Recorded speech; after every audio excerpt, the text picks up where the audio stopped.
자, 오늘은 다니엘 3장으로 왔습니다. 다니엘 3장 1절에서부터 7절까지 있는 말씀을 통해서 은혜를 나누도록 하겠는데, 말씀의 제목은 왕이 금시상을 만들어 경배하라 명함. 7절까지 있는 본문의 말씀인데, 참 어떤 의미에서 본다라고 하면 신앙이라는 게 뭘까를 다시 한번 생각해 보게 하는, 다니엘 3장은 그걸 얘기를 하고 있어요. 이제 오늘은 이제 3장 중에서도 7절까지 있는 말씀인데, 본문의 말씀은 이제 대제를 세 개로 나눈다라고 하면, 첫 번째 1절까지 느부갓네살이 금으로 신상을 만들어서 두라 평지에 세웠다. 첫 번째 1절에 잘 나타나고 있고요. 두 번째는 2절과 3절에 이 금신상 낙성식에 그 바벨론에 있었던 모든 관리들을 다 소집을 합니다. 그 말씀이 2절과 3절. 마지막으로 이제 세 번째 4절에서부터 7절까지 그 모든 사람들 앞에 근신상에게 경배하라, 절하라 라고 명을 내렸던 겁니다. 자, 첫 번째 대지로 와서 느부갓네살이 금으로 신상을 만들었습니다. 1절 보시게 되면, 느부갓네살 왕이 금으로 신상을 만들었으니 고는 60규빗이요 광은 6규빗이라 그것을 바벨론 도의 두라 평지에 세웠더라. 느부갓네살 왕이 금으로 신상을 만들었다. 지난주까지 살펴봤던 2장에서는 다니엘이 느부갓네살 머릿속에만 있던 꿈을 알아내고 또 그 꿈의 해석까지 아주 멋지게 풀어냈던 것을 우리가 살펴봤어요. 자, 이제 3장에 와서는 이제 바벨론의 그 느부갓네살 왕이 어떤 의미에서 본다라고 하면 이 2장에 있었던 사건하고 연결이 된다라고 해도 과언이 아닌데, 자기가 꿨던 그 꿈의 신상을 실제로 만들게 하고 그거를 두라 평지에 세워놓고 이 바벨론이 다니엘이 해석했던 그 꿈대로 다 경배하도록 만들었던 거예요. 참 욕심꾸러기다, 그런 생각도 드는데, 그 이제 어떻게 보게 되면 그게 이제 이루어졌으니까 다니엘과 세 명의 친구들에게는 그 신앙에 정말로 위기가 발생을 했던 거예요. 이제 그 하반절에 있는 것처럼, 1절 하반절에 있는 것처럼 그 신상이 얼마나 큰가를 얘기를 하고 있는 건데, 고는 60규빗이고 광은 6규빗이다 라고 얘기했어요. 규빗이라는 것은 이 길이를 재는 단위인데, 여기 손끝에서부터 이 팔꿈치까지 이 길이를 얘기를 하는 겁니다. 그래서 보통 45에서 50cm 정도가 한 규빗이에요. 그러면 50cm로 잡고 계산하기 쉽게 60규빗이니까 몇 미터가 되는 거냐면 6, 5, 30이니까 약 30m 정도, 높이가, 신상의 높이가 30m 정도 되는 겁니다. 오늘날 그러고 한다라고 하면 아파트 한 층의 높이가 약 2.5m에서 3m 정도 되니까 3m로 잡으면 아파트 몇 층 높이 되는 거예요? 10층 높이 정도 되는 굉장히 큰 겁니다. 이제 아파트 10층 30m 하니까 에게 그렇게 생각할 수 있습니다만, 오늘날 같이 뭐 저기 건설 기술이 발달했던 시대가 아니기 때문에 30m의 신상을 만들었다라고 하면 그것도 평지 위에다가 거기에다 30m짜리 신상을 만들었으니까 굉장히 크게 만들었던 거예요. 그러니까 이렇게 만든 이유가 뭔가 하면, 그걸 세워가지고 이 자기가 믿는, 자기가 세상에서 가장 으뜸이라고 생각을 했으니까, 느부갓네살이 다니엘의 꿈에서도 그렇게 이미 해석을 한 바가 있고, 왕은 금머리라고 얘기를 했잖아요. 그래서 그 욕심꾸러기 했던 느부갓네살 왕이 모든 사람들로부터 존경을 받고 경배를 받도록 하기 위해서 그 신상을 만들고 실제로 그 행동을 취하게 되지요. 그 말씀이 2절에 나오고 있어요. 2절 보시게 되면, 느부갓네살 왕이 보내어 방백과 수령과 도백과 재판관과 재무관과 모사와 법률사와 각도 모든 관원을 자기 느부갓네살 왕이 세운 신상의 낙성 예식에 참집하게 하매. 앞에서는 신상이 얼마나 컸는가 1절에서는 그 얘기를 했다라고 하면 2절과 3절에서는 거기에 참석했던, 즉 낙성 예식에 참석했던 사람들이 얼마나 많은 사람들, 그리고 얼마나 많은 그 사람들이 뒤에 가서도 나오는데 얼마나 화려하게 낙성 예식을 거행했는가를 우리가 보여주고 있는 겁니다. 여기에 등장하고 있는 사람들 뭐 방백, 개혁성경 기준으로 방백, 그리고 또 수령, 도백, 재판관, 재무관, 모사, 법률사 7가지 직분이 나타나고 있는데, 그리고 그 뒤에는 각도 모든 관원이라고 되어 있으니까 이건 7개 뭐 관리들만 온 게 아니고 바벨론에 있었던 모든 문무백관들이 다 그 예식에 참여를 했던 겁니다. 각도의 관원까지 그 신상에 모이라고 했으니까 바벨론의 그 왕 밑에 있었던 다니엘의 3명의 친구들이 각도를 다스리는 도지사였잖아요. 그러니까 이 다니엘의 3명의 친구들도 그 예식에 참여를 했을까요, 안 했을까요? 당연히 참석을 했던 거지요. 그러니까 신앙의 위기가 발생을 했던 거예요, 다니엘의 3명의 친구들한테. 그런데 그 납성 예식에 다니엘의 3명의 친구들이 참석을 했는데, 이 명단에 보게 되면, 우리 이제 7절까지 있는 명단에 보게 되면 누구는 참석을 안 하죠? 다니엘의 3명의 친구들은 참석을 하는데 누구는 참석을 안 해요? 정작 주인공 누구? 다니엘은 여기에 참석을 하지 않아요. 그렇다라고 하면 왜 다니엘은 참석을 하지 않았을까? 궁금증이 나오게 되는데, 아마도 신학자들마다 거기에 대해서 해석을 뭐라고 얘기를 하냐면, 다니엘은 왕 다음가는 총리 대신이었다고, 오늘날로 얘기한다라고 하면 국무총리라고 해요. 그러니까 왕이 낙성 예식에 참여하게 되면 그 왕궁을 누가 지켜야 돼요? 다니엘이 지켜야 되지요. 그리고 혹시나도 있을지 모를 그 왕궁의 그 변을 막기 위해서 다니엘은 왕 다음 가는 권리니까 총리로서 그 모든 권한을 인계를 받아가지고 있었던 거고, 그러나 그 사람들, 소수의 사람들만 재워놓고 거기에 낙성 예식에 모든 문무백관들이 다 참여할 수밖에 없었던 거예요. 그러니까 만약에 다니엘이 이 예식에 참여했다라고 하면 다니엘의 3명의 친구들과 함께 다 같이 절하지 않았을 거라고요. 3명의 친구들뿐 아니고. 왜 그 어디서 짐작을 할 수 있는가? 6장에 가게 되면 다니엘이 사자굴 앞에 들어가게 되지요. 왕의 신상에 절하지 않으면 그 왕의 그 어인이 찢긴 것을 알고서도 다니엘이 그런 절개를 지켜나갔던 것을 생각해 본다라고 하면, 여기서도 한참 젊을 때니까요, 이때는. 앞에서도 이미 1장과 2장에서 우리가 다니엘의 그 신앙과 인격에 대해서 이미 살펴봤던 것처럼, 이런 일이 만약에 다니엘에게 있었다라고 하면 다니엘이 먼저 앞장을 서가지고 그 일에 참여를 했을 거고, 오늘 3장에서는 다니엘이 그늘에 가렸었던 어떤 의미에서 본다라고 하면, 1장과 2장에서는 다니엘의 신앙이 부각된다라고 하면 3장에서는 다니엘의 3명의 친구들, 하나냐, 미사엘, 아사랴. 저는 이 3명의 친구들을 그 뭐라고 부릅니까? 뒤에 가서 사드락, 메삭, 아벳느고로 이렇게 부르는 걸 그렇게 좋아하지 않아요. 사드락, 메삭, 아벳느고는 누가 지어준 이름이죠? 느부갓네살이 지어준 이름이라고. 그런데 오늘날 성도들 가운데서도 하나냐, 미사엘, 아사랴 이렇게 부르지 않고 여러분도 다 그렇게 부를 거예요. 뭐라고? 사드락, 메삭, 아벳느고. 천국에 있는 다니엘의 3명의 친구들이 자기 이름을 그렇게 부르면 좋아라 하겠습니까? 여러분 생각해 보죠. 이해가 잘 안 돼? 우리 앞에 있는 우리 청년들 잘 이해가 안 돼?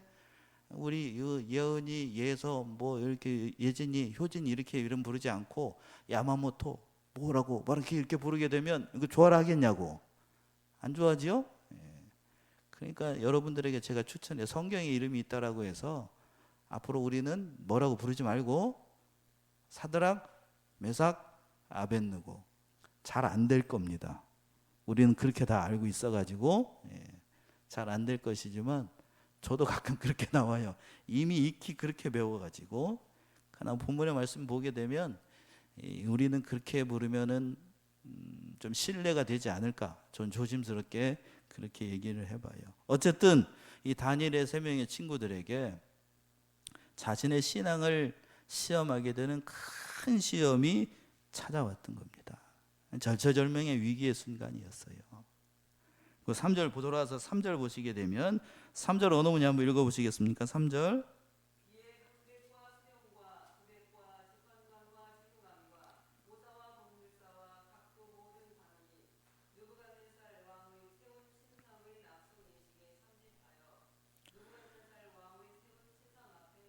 예, 명령이 떨어지니까 3절에서 보시게 되면 이에 방백과 수령과 도백과 재판관과 재무관과 모사와 법률사와 각도의 모든 관원이 느부갓네살이 세운 신상 앞에 참여를 했다는 겁니다. 2절에 있었던 사람들을 그대로 3절에서 다시 한번 얘기를 하고 있어요. 왜 쓰고 있냐면 구차한 방법이 아니고 명령이 떨어졌어요. 왕의 명령이 떨어졌다고요? 느부갓네살 절대 왕권을 가진 왕의 명령이 떨어졌는데 2절에서 얘기했던 사람들이 3절에서 한 사람도 빠짐없이 다 참여하게 됐다는 얘기예요. 빠지면 어떻게 될까요?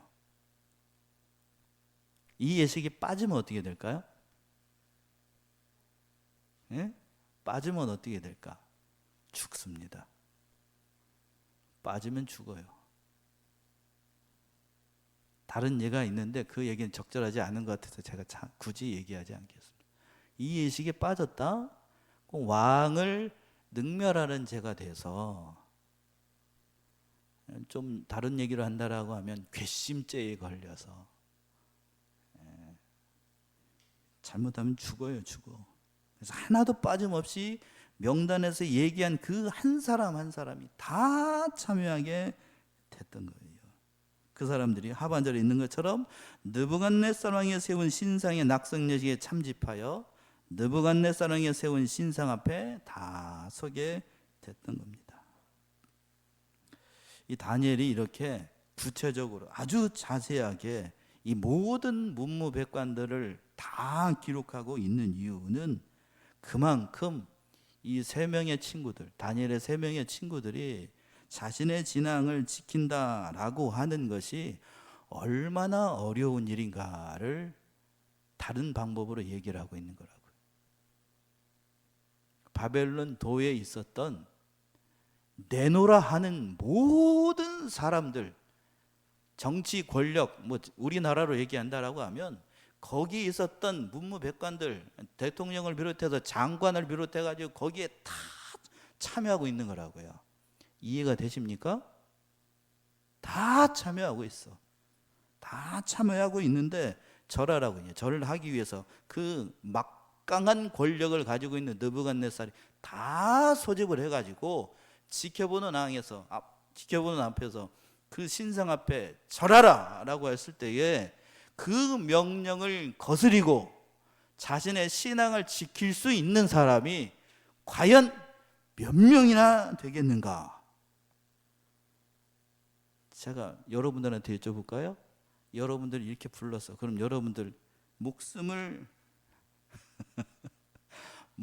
담보로 해놓고 이 자리에 쓴다라고 하면 과연 나는 내가 이 자리에 섰다라고 하면 나는 어떻게 행동을 할 것인가? 그냥 성경에 있는 사건을 그냥 그때 역사에 있었던 한 사건으로 보지 말고 내가 다니엘의 3명의 친구들 중에 한 사람이라고 하면 나는 과연 이때 어떻게 행동을 했을까? 정말 깊이 묵상해 봐야 돼요. 제가 여러분들한테만 묵상하라고 얘기를 한 게 아니고 제가 이 자리에 섰다라고 하면 저는 어떻게 행동을 했을까? 그걸 가지고 한참 오늘 고민을 했습니다. 저라 그러면 어떻게 했을까? 저도 쉽지 않았을 것 같아요. 정말로 쉽지 않았을 것 같아. 어느 목사님 설교를 들어보니까 그렇더라고요. 자기도 아마 뭐 40일쯤은 아니어도 일주일간 뭐하고 금식기도 하고 사느냐 죽느냐 하는 그런 아주 절체절명의 위기의 순간이니까 그렇게 하나님 앞에 간절하게 기도해야 자신의 신앙을 지키지 않았을까, 그렇게 얘기를 하는 걸 들었어요. 저도 거기에 동의합니다. 자, 여러분들은 어떻게 하시겠어요? 아무 감정이 없습니까? 그 옛날에 있었던 이거 나랑 뭔 관계가 있습니까, 목사님? 그렇게 생각하면 안 되겠지요.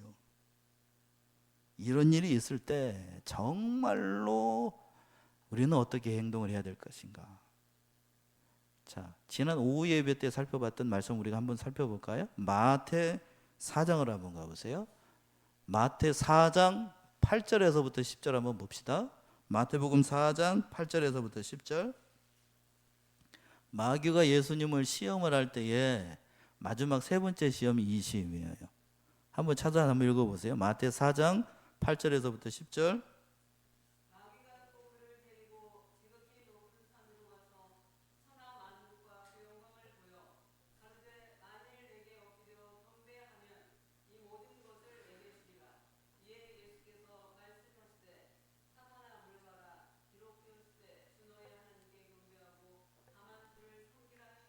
예, 비슷한 사건입니다만 접근 방법이 좀 달라요. 다니엘의 세 명의 친구들은 느부갓네살 그 신상 앞에 절하면, 눈 딱 감고 절 한번 딱 하면 자기들은 사나요, 죽나요? 살지요. 살아요. 그런데 고개 빳빳이 들고 가만히 있으면 어떻게 됩니까? 죽어. 그런데 오늘 마태복음 4장에 있는 이 사건은 눈 딱 감고 마귀한테 절하면 마귀가 어떻게 얘기한다고 그랬어요? 천하 만국의 모든 영광을 너에게 다 주겠다. 그랬더니 예수님의 대답이 아주 멋지지요. 뭐라고 말씀하시지요? 사단아 물러가라! 이렇게 얘기하고 오늘날 마귀의 시험을 이겨나갈 사람이 과연 몇이나 되겠냐는 거예요. 쉽지 않아요. 쉽지 않다고. 정말 어려운 일이라고. 그런데 다니엘의 세 명의 친구들은 다음 주가 될지 다다음 주가 될지 모르겠습니다만 그 어려운 시험을 이겨나가는 거예요. 그러나 그 상황은 정말로 쉽지 않았어요. 그 상황이 4절에서부터 7절까지 또 얘기하고 있어요. 4절 읽어보세요. 4절.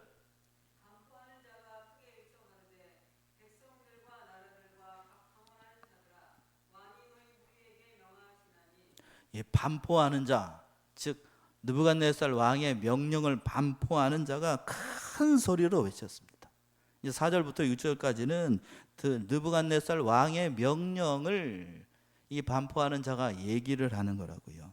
그러면서 뭐라고 얘기를 했냐면 백성과 나라들과 각 방언하는 자들아 왕이 너의 무리에게 명하나니, 느부갓네살 왕의 그 추상 같은 명령을 이 반포하는 자가 큰 소리로 선포를 하는 겁니다. 뭐라고 얘기를 했냐면 5절 읽어보시면 5절.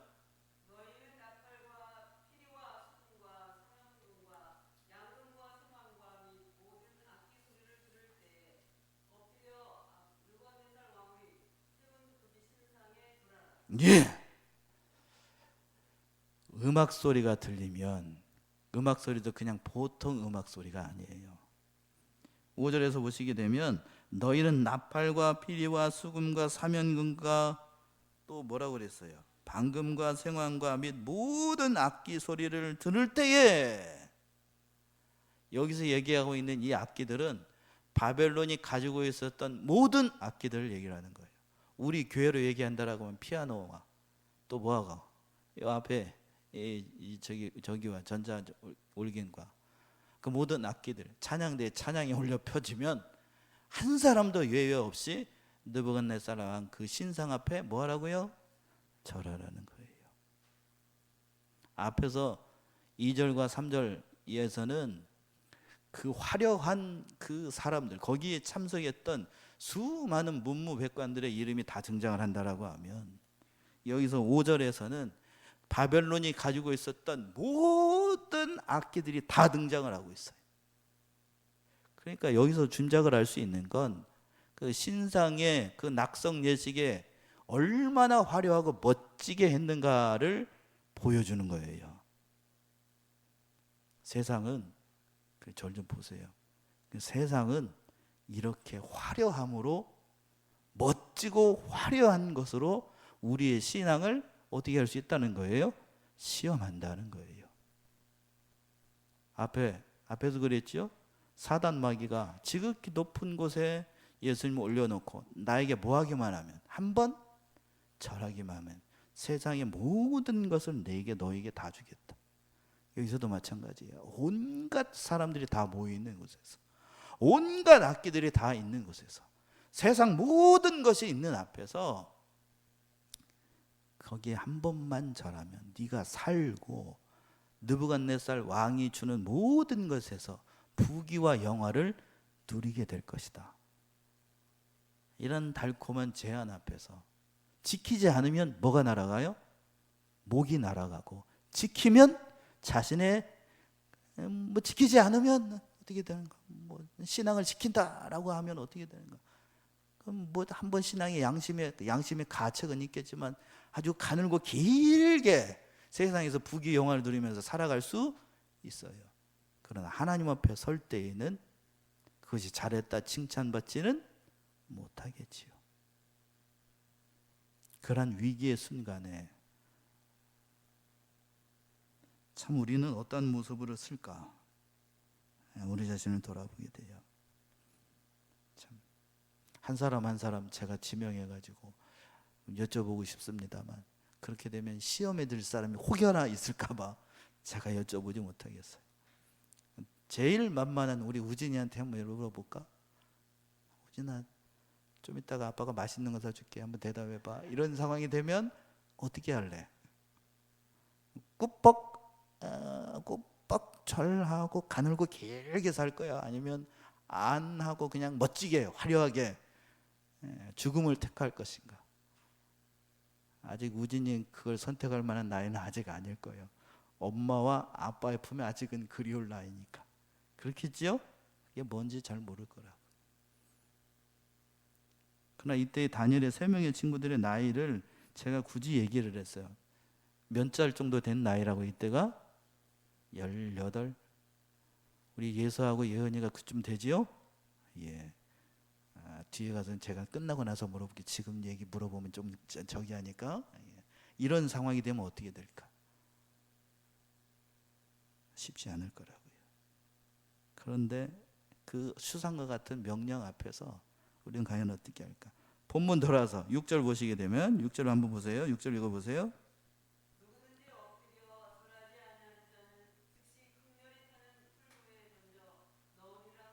예, 누구든지 엎드려 절하지 아니한 자는 즉시 극렬히 타는 풀무에 던져 넣으리라.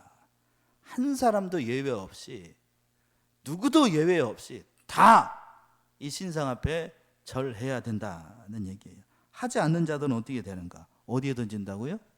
풀무불에 던져버리겠다. 무서운 말이에요. 무서운 말. 자, 이 말씀처럼 이 느부갓네살 왕의 확고한 의지를 보여주는 그런 말씀인데, 실제로 예레미야 선지자 느부갓네살 왕이 이게 그냥 엄포만 놓은 게 아니고 실제로 역사 가운데 시드기야라는 사람하고 아합이라는 사람을 이미 불태워버렸습니다. 한번 찾아보세요. 예레미야 29장 21절에서부터 22절 한번 보세요. 예레미야 29장 21절에서부터 22절, 앞에 화면에도 나올 거예요. 21절 22절 한번 읽어보시겠습니까?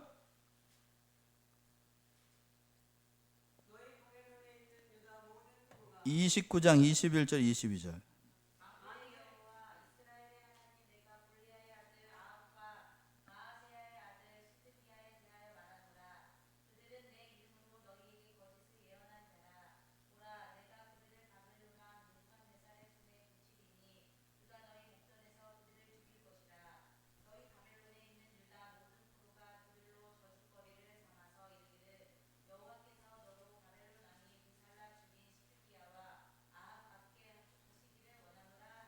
예. 역사적으로 이런 일이 있었어요. 그런데 이 사람들은 시드기야라고 하는 사람하고 또 누구라고 얘기했냐면 아합이라고 하는 사람은 거짓 선지자들입니다. 거짓 선지자니까 당연히 불에 타는 건 당연한 거라고요. 그런데 오늘 본문에 등장하고 있는 상황은 그 정반대의 상황이에요. 왕의 신상 앞에 절하지 않는 다니엘의 3명의 친구들은 거짓 선지자가 아니고 참 선지자지요. 그 참 선지자가 자신의 신앙을 지킨다라고 죽을 위기에 빠진 거예요. 정반대의 상황이라고. 이런 상황이 되면 우리는 어떻게 될 것인가? 마지막 7절 보겠습니다. 7절 읽어보세요.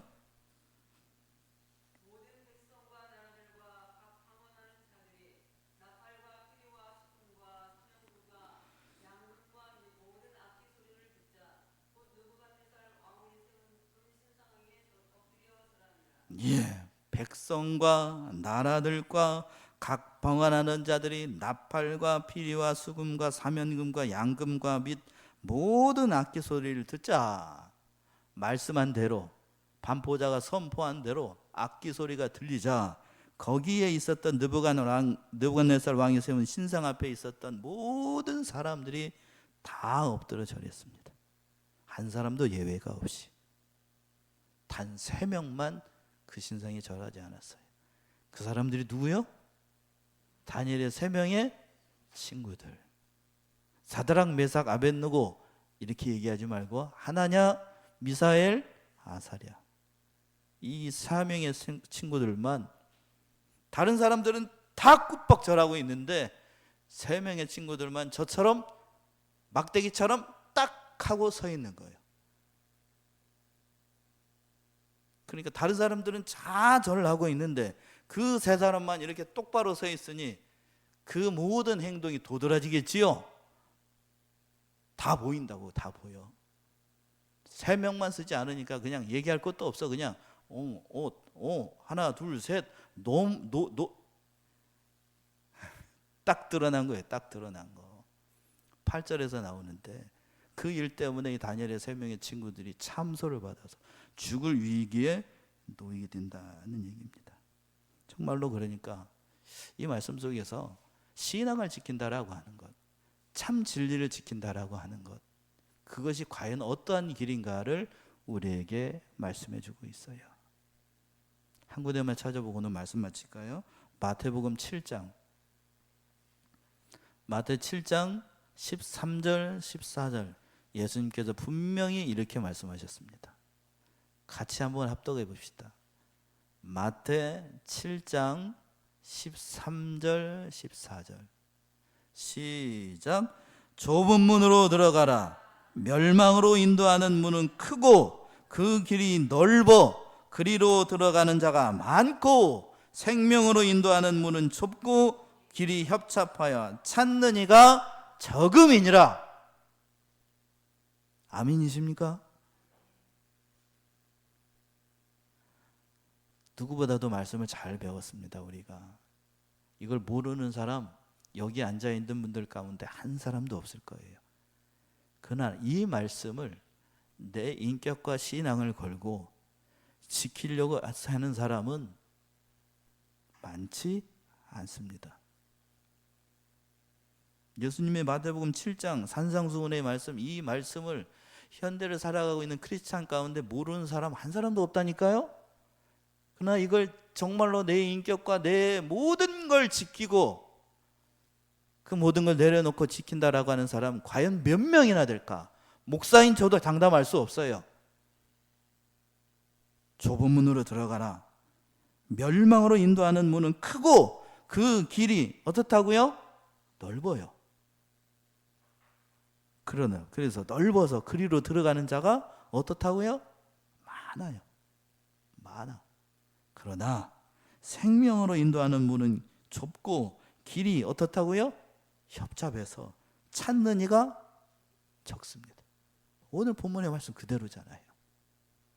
자신의 신앙과 자신의 인격을 걸고 그 믿음을 지키려고 하는 사람은 단 몇 명밖에 없었다고요? 3명밖에 없었어요. 거기에서 보게 되면 그 수많은 문무백관 아멘 수백 명이 모였을 거라고요. 거기에는 내노라 하는 사람들이 다 있을 거라고. 바벨론에 있었던 그 사람들뿐만 아니라 다니엘의 3명의 친구들뿐만 아니라 유대인들 가운데 다니엘의 3명만 있었던 게 아닐 테고 다른 사람들도 각자 믿는 신들이 분명히 있었을 거라고요. 그런데 그 신보다 자신의 믿음보다 자신의 신조보다 뭐가 더 중요해요? 목숨이 더 중요합니다. 눈 한 번 딱 감고 변절하면 앞에서 제가 농담 반 진담 반으로 가늘고 길게 어디서 바벨론에서 부귀영화를 누릴 수 있어. 그 길을 택한 겁니다. 3명의 친구들 빼놓고 나머지는 다. 우리도 이 상황이 되면 어떻게 될까 알 수 없어요. 그러나 제가 여러분들한테 누누이 말씀드립니다만 이 다니엘의 3명의 친구들이 처한 상황이 정말로 어려웠어요. 제가 거듭 말씀드리지만 이때 이 어린 청년들의 나이가 몇 살이라고요? 제가 이제 50이 넘었는데 저보다도 아직 제로 얘기한다면 아들뻘이에요. 아들뻘. 그 어린 나이에 이렇게 신앙을 지키겠다고 서 있는 모습 보게 되면 아버지로서 아들을 보는 입장인데 참 존경스럽다고 해요.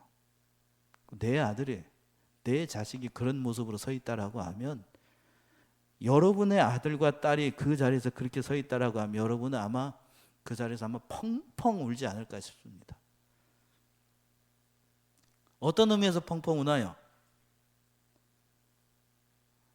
아마 신앙 잘 지켰기 때문에 여러분 다 부모 여기 앉아 계신 분들 다 있는 각자 끝나고 난 다음에 제가 여쭤볼게요. 지금 우리 여쭤보면 좀 곤란하니까 그런 모습 본다라고 하면 잘 지켰다, 믿음 잘 지켰다 기뻐하는 사람도 있을 것이지만 이 미친 거사 거기서 뭐하고 한 번만 절하고 살지 뭐 달라고 가만히 그냥 깜빡똑똑히 서가지고 그 신앙이 무엇이라고 전라도 사투리가 다 나오네 급하게 나오니까 그렇게 할 사람도 분명히 있을 겁니다. 그러나 하나님은 어떤 걸 기뻐할까? 어떤 걸 기뻐하실까요?